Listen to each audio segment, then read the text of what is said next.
So hello friends, जय हिंद। कैसे हैं आप लोग? आई थिंक आप लोग सब अच्छे होंगे, स्वस्थ होंगे, मस्त होंगे और आपकी जो लाइफ है अच्छी चल रही होगी और जो भी आपकी सोशल वर्क्स हों आप अच्छे से कर रहे होंगे, राइट। सो ज़्यादा इसमें टाइम नहीं लेंगे। बहुत ही अच्छा आज का टॉपिक है जो है हमारा। और दूसरी चीज़, अगर मैं आपसे बात करूं तो जो पहला मैंने आपको टॉपिक बताया था, इससे पहले जो सारी चीज़ें मैंने आपको बताई थी, आई थिंक आपको वो सारी चीज़ें समझ में आ गई होंगी, राइट। पिछला जो टॉपिक था परसों का, वो था स्पैन ऑफ मैनेजमेंट। उसके बाद जो कल वाला टॉपिक था उसमें भी बहुत सारी चीज़ें मैंने आपको बताई थी, राइट। अब आज का जो टॉपिक है वो है हमारा डिपार्टमेंटेशन। अब एक चीज़ ध्यान रखिए, डिपार्टमेंटेशन में क्या होता है कि थोड़ा थोड़ा आपको ये इसको देख पढ़ के ही लग रहा होगा कि मतलब इसका मतलब क्या होना चाहिए, राइट।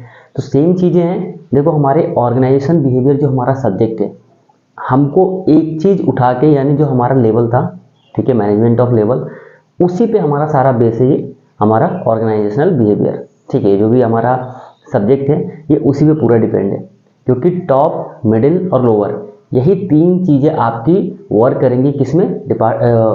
ऑर्गेनाइजेशनल बिहेवियर में, ठीक है। और डिपार्टमेंटेशन आपको देखते ही लग रहा होगा कि कितना मतलब ईजी लग रहा है, ठीक है। क्या चीज़ें होती है इसके बारे में, ठीक है। तो ज़्यादा टाइम नहीं लेंगे, इसको सारी चीज़ें आपको बताएंगे कि क्या क्या चीज़ें होती हैं।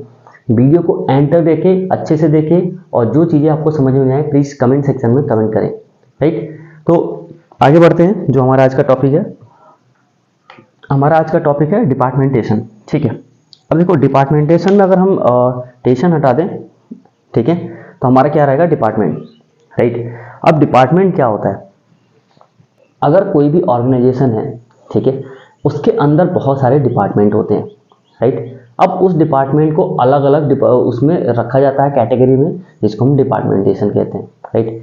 अब जैसे हमारा हो गया, मैनेजर का अलग डिपार्टमेंट रहेगा, सुपरवाइजर का अलग रहेगा, एचआर का अलग रहेगा, मार्केटिंग का अलग रहेगा, सेल्स का अलग रहेगा, ठीक है। जो हमारे टॉप लेवल का है वो अलग रहेगा, मिडिल का अलग रहेगा और लोअर का अलग रहेगा, ठीक है। तो यही तीन चीज़ों में आपका क्या होता है? पूरा कैटेगरी क्या होता है आपका? डिवाइड होता है, जिसको हम डिपार्टमेंट बोलते हैं, ठीक है। कोई भी ऑर्गेनाइजेशन में जाते हैं तो कहते हैं ना कि मतलब इस डिपार्टमेंट में कौन सा, आपको डेजिग्नेशन क्या मिला है? एचआर का, ठीक है। अगर आपको एचआर का डेजिग्नेशन मिला है तो इसका मतलब आप एचआर डिपार्टमेंट में, राइट। तो सेम चीज़ें, यही चीज़ें हैं, इसमें ज़्यादा कुछ बताने की ज़रूरत नहीं है, बहुत छोटा सा है। और ये अगर आएगा भी तो आप इजी लिख सकते हैं, ठीक है। लेकिन इसके कुछ इंपॉर्टेंस पॉइंट है, उसको आपको मेंटेन करके चलना पड़ेगा, राइट। अब देखो, जो हमारा डिपार्टमेंटेशन के बारे में तो आपको बता दिया मैंने, डिपार्टमेंट क्या होता है, उसका क्या क्या चीज़ें होती हैं।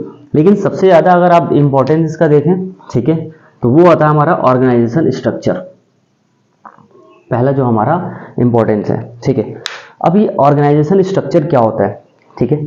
ऑर्गेनाइजेशन स्ट्रक्चर में क्या होता है कि हमको, जैसे मैंने आपको बहुत पहले भी वीडियो में बताया था, हमारे पहले यूनिट में, कि उसमें बहुत सारे स्ट्रक्चर होते हैं, ठीक है। स्ट्रक्चर के बेस पे आपका क्या होता है? डिपार्टमेंट डिवाइड होता है, राइट। तो ऑर्गेनाइजेशन स्ट्रक्चर क्या हो गया? ऑर्गेनाइजेशन स्ट्रक्चर में हो गया कि हम कैसे अपने डिपार्टमेंट को एक स्ट्रक्चर, एक जो हमारा स्ट्रक्चर है कि हम उसमें कितने एचआर रखने हैं, एचआर के अंदर कितने मैनेजर रहेंगे, मैनेजर के अंदर कितने आपकी एम्प्लॉय रहेंगे। तो सेम चीज़ें ऑर्गेनाइज करके हमको चलना पड़ेगा अपने ऑर्गेनाइजेशन में, ठीक है। कि अगर हमने ये स्ट्रक्चर नहीं बनाया कि हमको कितने एम्प्लॉय चाहिए, ठीक है, किस डिपार्टमेंट में कितने एम्प्लॉय चाहिए, तो कहीं ना कहीं हमारा जो ऑर्गेनाइजेशन है वो लैग कर जाएगा आगे करके, ठीक है। तो इस चीज़ को आपको ध्यान रखना है। ऑर्गेनाइजेशन स्ट्रक्चर आपके पास होगा, पहला इंपॉर्टेंट है। दूसरा, फ्लेक्सिबिलिटी। अब फ्लेक्सिबिलिटी क्यों है? डिपार्टमेंटेशन होने से मतलब फ्लेक्सिबिलिटी क्यों बढ़ जाती है, ठीक है। डिपार्टमेंट होने से फ्लेक्सिबिलिटी इसलिए बढ़ जाती है क्योंकि आपके जो भी काम होंगे वो आपके डिवाइड हो जाएंगे, राइट। अब ऐसा तो नहीं है कि एचआर का काम है रिक्रूटमेंट करना, तो वो जाके अगर सेल्स और मार्केटिंग में काम कर रहा है, अगर डिपार्टमेंट पे अगर वो एचआर डेजिग्नेशन पे है, तो फिर वो उसका काम सिर्फ रिक्रूटमेंट करना, चीज़ों को मैनेज करना, जो उसके रिसोर्सेज हैं ऑर्गेनाइजेशन के, उसको मैनेज करना होता है। अब ऐसा तो नहीं होगा कि वो सेल्स में आके सेल्स का काम कर रहा है, राइट। तो सेम चीज़ें, आपकी फ्लेक्सिबिलिटी बढ़ जाती है वहाँ पे, ठीक है। यानी हर एक काम का अपना एक अलग अलग वे हो जाता है, ठीक है। कोई किसी में घुस नहीं रहा है, कोई किसी का काम नहीं कर रहा है, सबका अपना अपना एक काम डिवाइड है और उस काम को लोग कर रहे हैं, ठीक है। इसलिए फ्लेक्सिबिलिटी आपकी बढ़ जाती है जब आपके डिपार्टमेंट डिवाइड हो जाते हैं, ठीक है। तीसरा हमारा आता है स्पेशलाइजेशन, ठीक है। अब स्पेशलाइजेशन के बेस पे आपका क्या होता है, डिपार्टमेंट डिवाइड होता है। ठीक है, जैसे हमारे कॉलेज में होता है, तो कॉलेज में क्या होता है, BTech, BA, B pharma, D pharma, MBA, MCA, MTech, बहुत सारे ऐसे आपके डिपार्टमेंट होंगे। ठीक है, अब उसमें क्या होगा कि स्पेशलाइजेशन, जैसे आप क्या करते हो एमबीए, जैसे आपके उसमें बताता हूँ कि एमबीए करने जा रहे हो। ठीक है, एमबीए डिपार्टमेंट में क्या होगा कि आपके एचओडी, उनका अलग एक स्पेशलाइजेशन होगा, तभी तो एचओडी है, हेड ऑफ डिपार्टमेंट। ठीक है, उसके बाद दूसरे जो आपके उनके अंदर क्या होंगे, प्रोफेसर होंगे। ठीक है, तो स्पेशलाइजेशन होना जरूरी है। जब आप सेकेंड ईयर में जाओगे तो आप खुद अपने एक स्पेशलाइजेशन चूज करोगे।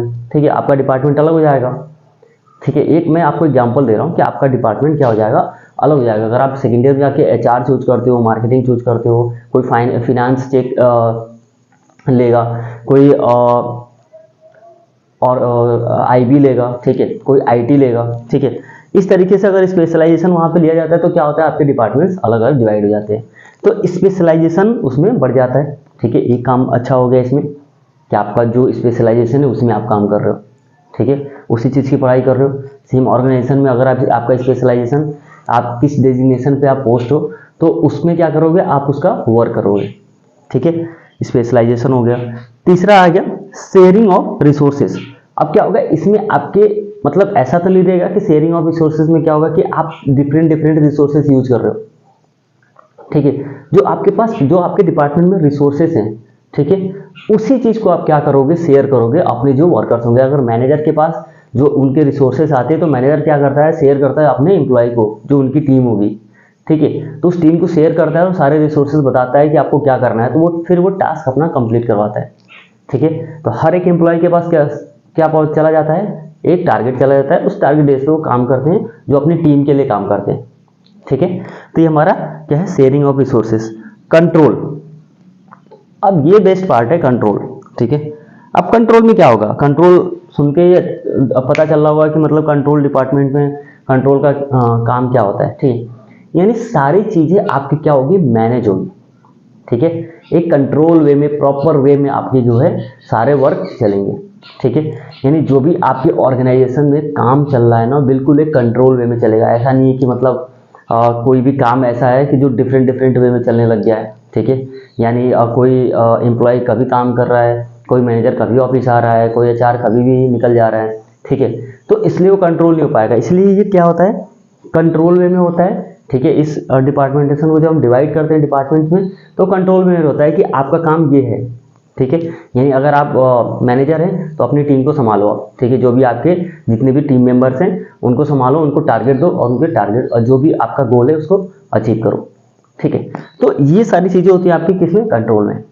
तो कहीं ना कहीं अगर आप देखो ना डिपार्टमेंटेशन में, तो आपकी जो इंपॉर्टेंस मैंने बताया ना, organisation structure, flexibility, specialisation, sharing of resources, control, ये कहीं ना कहीं आपके सारे एक दूसरे से कोरिलेट कर रहे हैं। ठीक है, स्टार्टिंग से ही कोरिलेट करके चले आ रहे हैं अगर आप देखो तो। ठीक है, तो ये हमारा क्या है, डिपार्टमेंटेशन, और बहुत ही इजी है। ठीक है, इसको आप आराम से अच्छे से लिख सकते हैं, लेकिन अपने ऑर्गेनाइजेशन को, ठीक है, क्योंकि देखो आगे चल के ऐसा तो नहीं है कि आप मतलब जॉब कर रहे हो तो आपको सारी चीज़ें पता नहीं। अगर मान लो कि अगर आपका जॉब है एचआर का, तो आप सेल्स में घुसे हो।